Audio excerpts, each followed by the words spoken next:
అందరికీ నమస్కారం. ఈ రోజు ఈ విజయం నాది కాదు, ఇది ఈ రోజు గ్రామ ప్రజల విజయం. ఈ విజయానికి నా గ్రామ యువకులకు అంకితం చేస్తా ఉన్నాను. చాలా సంతోషకరమైన విషయం ఏమిటంటే ఈ రోజు యువకులు ఉత్సాహవంతులు రేపు రాజకీయ జీవితాలు రావాలంటే ముందుగా కావాల్సింది రాజకీయ నాయకుని లక్షణం, ప్రజాసేవే అంతిమ లక్ష్యం.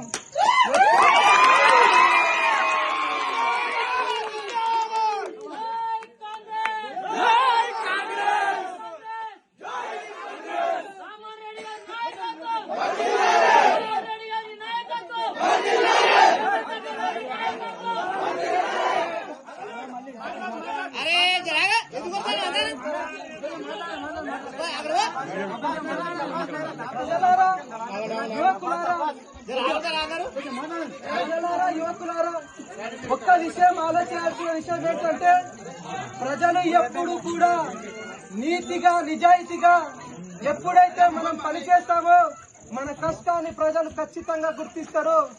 ఈ రోజు మన కష్టాన్ని ప్రజలు నిజాయితీ పడిన నాయకులు ఎన్నుకున్నారంటే దానికి గర్వకారణంగా నేను ఫీల్ అవుతా ఉన్నా.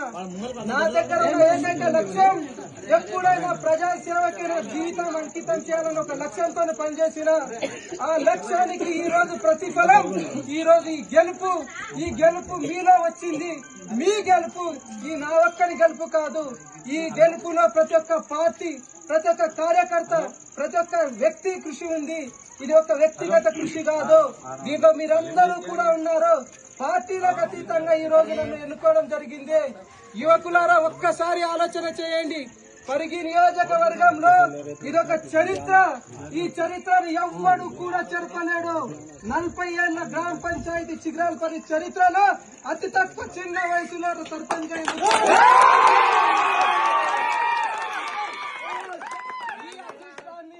ఇంత గొప్ప అవకాశాన్ని ఇచ్చిన గ్రామ ప్రజలకు కూడా నా జీవితాంతం మీకు రుణపడి ఉంటా. రేపు గ్రామ పంచాయతీ ఎన్నికల ఫలితాలు ఈ రోజు రావడం జరిగింది. ఈ ఫలితాలు ప్రతి ఒక్కరికి అనుకూలమే, ఎవరికి వ్యతిరేకం కాదు, ఎవరిని బాధపెట్టే ఫలితం కాదు. కష్టపడి పనిచేసినాం, పనికి తీరుగా ఎలా గుర్తింపు లభించిందో తప్ప ఎవరిని అవమానించే ఉద్దేశం కాదు. ఒక్కసారి ఆలోచన చేయాలి. గత ఎన్నికల్లో నేను పోటీ చేయడం జరిగింది. ఆ ఎన్నికల్లో నేను ఓటమి పాలైనా ఆ ఓటమి ఈ రోజు గెలుపుకు అవకాశం ఈ రోజు గర్వంగా నేను ఫీల్ అవుతా ఉన్నా. నేను యువకులకు, మేధావులకు ఒక్క విషయం చెప్పదలుచుకున్నా. యువకులారు, ఒక్కసారి ఆలోచన చేయండి. రేపు నాయకులుగా ఎదగాలనుకుంటే మన దగ్గర ఉండాల్సిన ఎజెండా మానవత్వమే. సమాజంలో అందరూ సమానమే. ఎక్కడా కూడా మతాల కులాలకు ఖచ్చితంగా ఆశీర్వదిస్తారు. మన అంతిమ లక్ష్యం మన ప్రజాసేవే. నేను మీలో ఒక్కడిగా, మీ కుటుంబ సభ్యునిగా, ఈ రోజు మీ కొడుకుగా, మీ తమ్మునిగా, మీ కుటుంబ సభ్యునిగా ఈ రోజు నన్ను ఎన్నుకోవడం జరిగింది. మీరెన్నుకున్న మీ ఆశయాలకు అనుగుణంగా ఖచ్చితంగా పనిచేస్తా. అవినీతికి తావు లేకుండా పనిచేస్తా.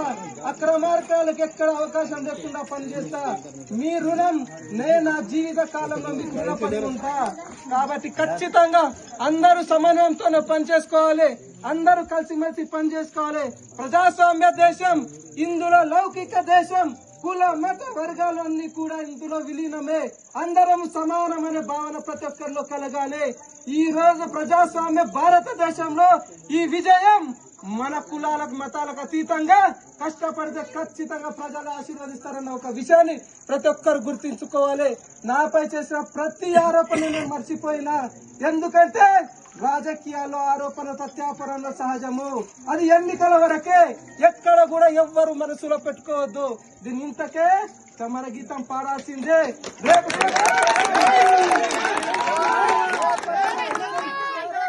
రేపటి నుంచి ఒక కొత్త భవిష్యత్తు ప్రజలారా ఒక్కసారి మీరు ఆశీర్వదించిండ్రు కాబట్టి మీ ఆశీర్వాదాలకు ఎల్లప్పుడూ నాకు అండగా ఉంటాను నేను విశ్వసిస్తూ ఉన్నా. కాబట్టి ప్రతి ఒక్కరు కూడా ఎక్కడ కూడా సహనంతో పనిచేయాలి. అసహనంతో ఈ విజయోత్సవ ర్యాలీని మనం ప్రారంభించాలి. ఎవరిని కూడా ఇబ్బంది కలిగించొద్దు. ఎవరిని కూడా మన పట్ల సాటి మనిషిని ఇబ్బంది కలుసుకున్న వ్యక్తి ఆ మనిషే కాదనే విషయాన్ని ప్రతి ఒక్కరు గుర్తించాలి. కాబట్టి మీకందరికి జీవితాంతం రుణపడి ఉంటా. నాపై ప్రత్యర్థులైన ఎక్కడ కూడా మా మామ చిన్న మామ గానీ ఈ రోజు అన్నతో సమానమైన సీనన్న గాని నేను ఎక్కడ కూడా వాళ్ళని బాధించగలిగే విషయం చేయను. రేపు ఖచ్చితంగా గ్రామ పంచాయతీలో వాళ్ళ పెద్ద మనుషులుగా ఉంటారు. వాళ్ళ సలహాలు సూచనలు కూడా ఖచ్చితంగా తీసుకుంటాం. వాళ్ళ సలహా సూచనలతోనే గ్రామాభివృద్ధికి మనందరం తోడ్పాటు పనిచేస్తాము. ఎవరిని అవమానించాల్సిన పని లేదు. గెలుపోవటములు సహజము. ఒక ఆటలో గెలుస్తాం, ఓడుతాం. కానీ గెలుపు అనేదే ఓటము నుంచి నేర్చినదే. కాబట్టి రేపు ఖచ్చితంగా చెప్తా ఉన్నా నా పెద్ద నాయకులు మీరు బాధపడాల్సిన విషయం లేదు. ఈ రోజు మీరే సర్పంచ్లు.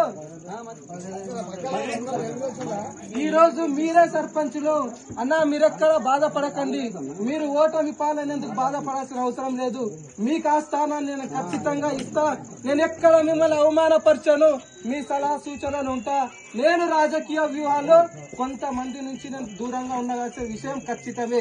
అది ఒక రాజకీయ వ్యూహంతో చేసిన పనే తప్ప ఎక్కడ కూడా మనస్ఫూర్తిగా వాళ్ళతో విరుద్ధాలు పెట్టుకోలేను.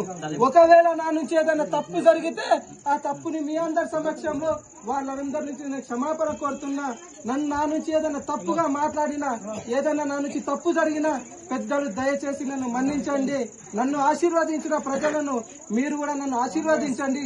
రేపు గ్రామాభివృద్ధిలో మీరందరూ సహకరించాల్సిందిగా మరొక్కసారి మీ అందరికీ కృతజ్ఞత తెలియజేస్తూ సెలవు తీసుకుంటా ఉన్నాను.